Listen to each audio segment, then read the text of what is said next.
가지고 하는 건 누구나 다 할 수 있는 거거든요. 이런 식으로 간단하게 즐길 수 있는 게 바로 이 수채화의 매력이죠.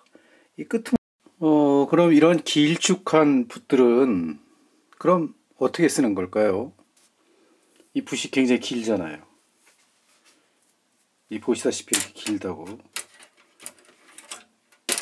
얘는 더군다나 속에 뭐가 들어있어. 뾰족한 뼈 같은 게. 이건 이제 청설모로 만든 붓들인데 엄청 길잖아요. 이거 어떻게 쓰는 걸까요? 제가 시범을 오늘 좀 보여드리려고 해요.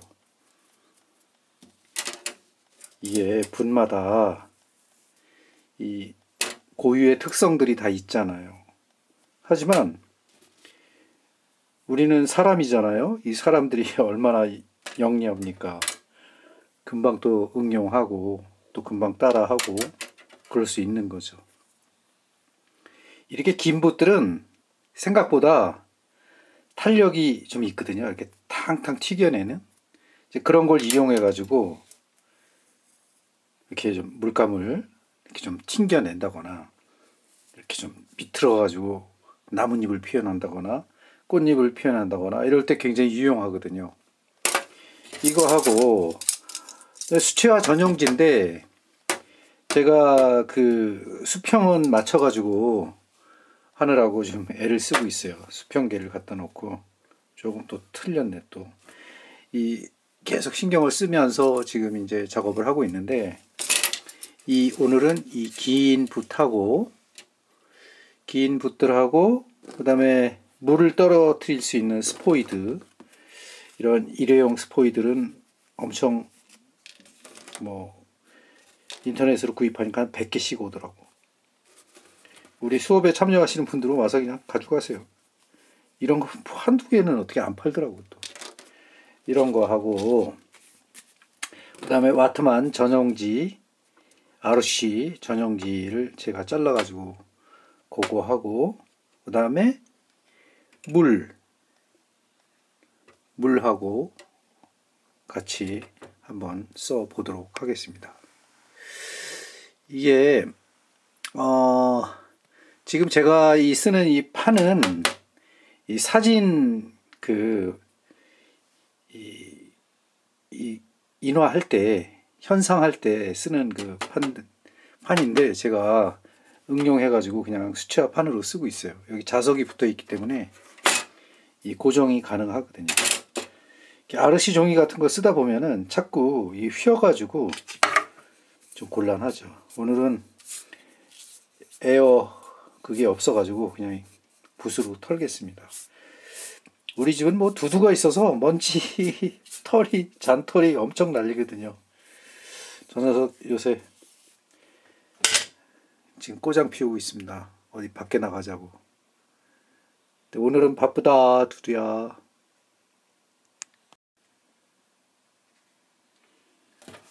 이 스포이드를 이용해 가지고 물을 몇 방울 여기다 떨어뜨려 볼게요.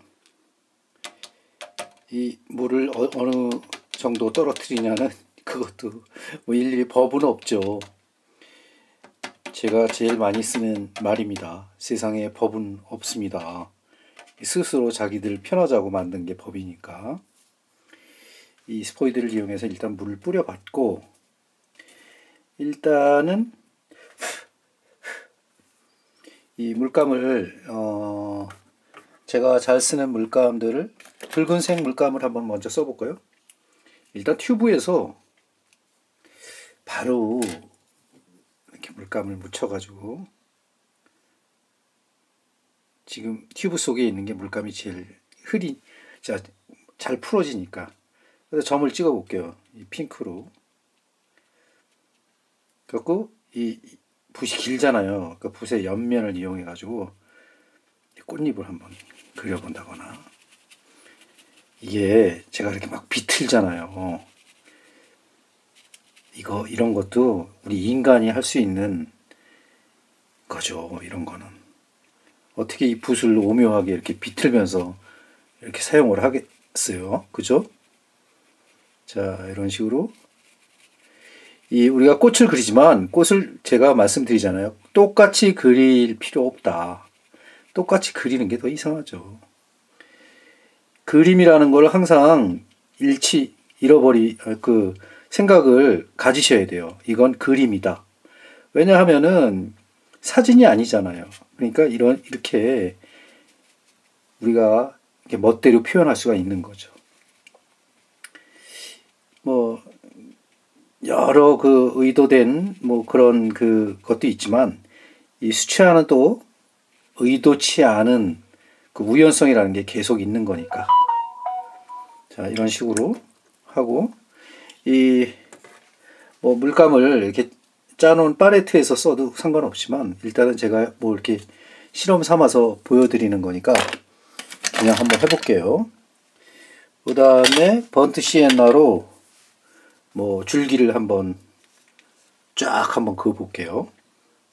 여기도 스포이드 물을 중간중간에 이렇게 좀 떨어뜨려 놔 보겠습니다. 이게 이 ROCG나 이런 두꺼운 전용지들은 의외로 이게 코튼이라 그랬잖아요. 제가 종이 설명할 때 코튼은 뭐예요? 코튼은 이 헝겊이란 말이에요. 말하자면은 여러분들 메리아스라고 들어보셨죠? 메리아스 같은 거를 우리가 하얀 코튼으로 만들잖아요. 면으로. 그거 비슷해요. 자, 여기다 선을 한번 쫙 이렇게 넣어 보겠습니다. 그럼 이 꽃이라는 놈은 앞에도 있는 거고 옆에도 있는 거고 뒤에도 있는 거란 말이에요. 자, 여기 이렇게 자, 이런 식으로 한 다음에 내가 나뭇잎을 그리고 싶어. 나뭇잎을 그리고 싶을 때 이 긴 붓을 어떻게 이용할 것인가를 한번 생각을 해보는 거예요. 자, 그러면은 나뭇잎은 초록색하고 이 번트 시엔나가 좀 섞인 거로 하면은 좋을 것 같으니까 요새 이 디프한 그린색으로 한번 해보겠습니다. 이 그림에 정석이 있다면 진짜 재미없을 거예요. 정석은 없습니다. 물을 충분히 묻혀가지고 해가지고 이파리를 만약 그리면 되는데 이렇게 좀 비틀어가지고 뭐 이파리도 뭐 제멋대로 생겼잖아요. 사실은 알고 보면은. 그러니까 이런 식으로 이렇게 표현하는 그 작가 중에 물론 앤드루 와이어스도 이렇게 풍경화 보면 이렇게 갈필로 해가지고 이렇게 멋들어지게 이렇게 하는 그런 게 많이 있는데 사실 요 정도 이렇게 이 긴 붓으로 이렇게 이용해가지고 하는 건 누구나 다 할 수 있는 거거든요. 그러니까 이런 식으로 간단하게 즐길 수 있는 게 바로 이 수채화의 매력이죠. 이 끄트머리를 턱 쳐. 이걸 이렇게 비틀어가지고 이렇게 하고 딱 치든가. 아무튼 이 변화가 많을수록 이 우리의 감성을 갖다가 생각하는 그 마음을 더 많이 이끌어낼 수가 있는 거거든요. 그러니까 그림이라는 건 그런 거라고. 내가 그리는 행복감도 있지만 보는 사람은 또 보는 사람 나름대로의 어떤 자기 잣대로 보기 때문에 이 그려져 있는 상태에서 매력을 느낀다고 또 이제 그런 거를 조절을 하는 거예요. 지금 이 정도 이렇게 이건 기법이라고 할 수도 없어요. 이 정도는 진짜 얼마든지 누구나 다 이렇게 할 수 있는 것들이거든요. 툭 쳐. 법이 어디 있어요, 이게. 법이 없다고. 그냥 자기 하고 싶은 대로 나는 이 나무에 무슨 꽃이다. 뭐 이렇게 명명할 필요는 없죠. 사실은 알고 보면은. 자, 제가 쓰는 거 보세요. 제가 며칠 전에 붓에 대해서 계속 설명을 하고 있잖아요. 이 붓이라는 거는 이런 식으로 쓰는 거예요. 내가 쓰고 싶은 대로. 찍, 이렇게. 그러니까 멋대로 재밌게, 맛있게 이렇게 쓴다는 거는 자기 마음이죠. 자기가 상태가 지금 어떤가에 따라 가지고 분놀림도 달라지는 거라고. 그래서 제가 누누이 말씀드리지만은 이 물감을 갖다가 자꾸 섞어 가지고 똑같이 그리려고 애쓰면은 애쓸수록 기술자가 되는 거예요. 그러니까 기술자가 되다 보면은 그걸 또 함부로 버리기도 힘들어. 그래서 함부로라는 말은 좀 안 어울리지만 그 자기 자신을 비울 수가 없다고. 계속 그렇게 기술적인 그런 거를 연마하게 되면은. 이거 뚜껑이 안 닫히냐? 요새 이게 눈이 나빠지니까 핀트가 안 맞아요. 저만 그런가? 이따가 다시 닫겠습니다. 이런 식으로 해갖고 그대로 말리면은 또 말라가면서 나타나는 또 그 맛이 있어요. 지금 여기 보면은 벌써 말라가고 있잖아요. 근데 어떤 핑크색이 굉장히 예쁘게 이렇게 물이 많이 타 있는 데랑 또 물이 많이 안 타 있는 데랑 이거를 그 꽃 생김새대로 똑바르게 이렇게 한다면은 참 의미 없다. 똑같이 되지도 않을 뿐더러 너무 그런 무모한 그런 생각을 할 필요가 없는 거죠. 여기다 무슨 딴 색깔을 넣고 싶다? 물론 넣을 수 있죠. 이 물감도 내가 요새 수채화 또 강의를 안 했더니 또 굳어가기 시작하고 있네. 이게 이렇게 약간 자주색을 넣어서 강조할 수도 있는 거고, 그거는 또 그때마다의 어떤 또 방법적인 게 또 있어야 되는 거죠. 이 어떤 그림을 그리는데 사실 예전에는 그랬어요. 예전에는 그 말이 맞았어. 좀 잘 그려야 한다는 거는 비슷하게 가장 흡사하게 그려야 잘 그린다는 생각을 하게 되고, 또 저거는 사진기보다 잘 그렸네, 사진보다도 훌륭하네, 이런 소리를 들으면 굉장히 진짜 난 잘 그리나 보다 이런 생각을 했지만, 글쎄요, 불과 한 20-30년 전만 하더라도 사진하고 같이 그리면은요, 친구들끼리 뭐라 그랬어요. 야, 넌 아직도 사진 흉내내냐? 사진 그리냐? 이런 식으로 생각을 한다고. 근데 반드시 맞는 말은 아니지만 말은 할 수 있죠, 그렇게 친구들끼리. 그래서 어떤 이 회화적인 맛이라고 해가지고 또 이게 왜곡돼서 받아들여지면은 어떤 결과가 오냐면, 지 마음대로 그리니까 남의 말을 듣지도 않고 이제 매너리즘에 빠지는 거야. 그냥 나는 명문학교 나왔으니까 그냥 막 그려도 돼. 나는 K 나왔으니까, H 나왔으니까 마음대로 할 거야. 말리지 마. 이런 경우가 또 있단 말이에요. 물론 이해는 가지만 올바른 생각은 아니죠. 마음대로라는 거는 그거는 좀 뭐라 그럴까, 자만하는 거죠. 이 즐기는 것부터 먼저 자기 자신을 잘 즐기고 행복하게 한 다음에 남들도 행복하게 만드는 거는 굉장히 좀 코스대로 가는 좀 쉬운 거죠. 근데 남들을 행복하게 만들려고 하면은 계속 그쪽으로 가게 된다고. 흔히 얘기해서 아트페어에서 엄청 그림이 잘 팔렸어. 그러면 그냥 또 계속 그 세계에 빠져가지고 그쪽으로 간다고.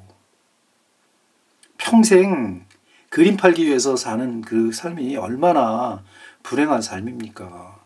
결국에 우리 선배들, 할아버지들 다 돌아가셨잖아요. 근데 과연 그 사람들이 잘 몰랐기 때문에 행복하게 돌아가셨을 수도 있어요. 왜냐면 그때는 맞았으니까, 그게. 하지만 지금은 틀리다 이렇게 말할 수 있고, 시대마다 다 시대상이 있는 거고 다 변해가는 거죠. 그러니까 요즘도 아직도 그런 모노크롬, 그 다음에 이 바우하우스, 모더니즘 이런 거에 빠져가지고 계속 헤매는 사람들이 너무 많다고. 하다못해 교수님들도 그러고 거기 학생들도 마찬가지예요. 또 들불처럼 번지는 미디어 계통의 어떤 작업들, 이것도요 사실 알고 보면은 그 세계는 또 굉장히 또 다양하거든요. 지금 모르긴 몰라도 우리가 카이스트에서 만드는 어떤 로봇보다도 못할 수도 있어요. 당연히 못하죠. 그 전공이라는 게 있는 건데. 근데 그거를 자기 작품에 응용을 했을 때는요, 어떻게 생각하면은 그게 억지 부리는 거일 수도 있다는 이야기죠. 오늘은 이 정도만 얘기하고, 제가 무슨 가시가 돋쳐가지고 이런 얘기 하는 게 아니고, 그냥 이 긴 붓을 설명을 하는데 자유방만은 아니다. 자유스럽게 무슨 붓놀림을 할 때 어떤 틀에 얽매여 가지고 하지 말라는 말씀을 드리는 거예요. 괜히 또 오해하셔가지고 또 저 싹공 선생 또 오늘 함부로 또 막 말한다 뭐 이런 얘기 또 요새는 뭐 그런 게 두렵지는 않지만 아무튼 저도 좀 생각을 해가면서 말씀을 드리도록 하겠습니다. 오늘은 긴붓에 대해서 얘기했는데 한 번 더 할게요. 자주 할게요. 이런 긴붓에 대해서 하는 거예요. 오늘은 이 많은 긴붓 중에서 하나밖에 못 이용했잖아요. 뭐 비슷하긴 하지만 이 청설모로 만든 붓들이 비슷하지만 다음에는 풍경화를 좀 이렇게 한다거나 아니면 꽃을 여러 개를 좀 한다거나 하는 그런 그 기법으로 해가지고 이렇게 한번 써보겠습니다. 이런 붓들 굉장히 비싸죠. 물론 비싼데 제가 말씀드렸죠. 1, 2, 3편 지금 붓에 대해서 계속 내가 말씀드리고 있는데 관리를 잘 해가지고 이렇게 쓸 때는 과감하게 막 써야 되는 거예요. 뭐 이 붓 아깝다고 그냥 이렇게 하면 뭐 평생 이거 뭐 무덤에 가져갈 겁니까? 그런 것도 아니지. 그리고 이 붓 굉장히 재밌는 붓인데 이것도 제가 한번 이거 아주 날렵하죠. 깃털처럼. 요건 아주 세밀 같은 걸 탁 할 때 좋을 것 같으니까 요것도 다음 시간에 같이 써보는 걸로 해서 하겠습니다. 내일 수업이 있어가지고 오늘 영상은 여기까지 하겠습니다.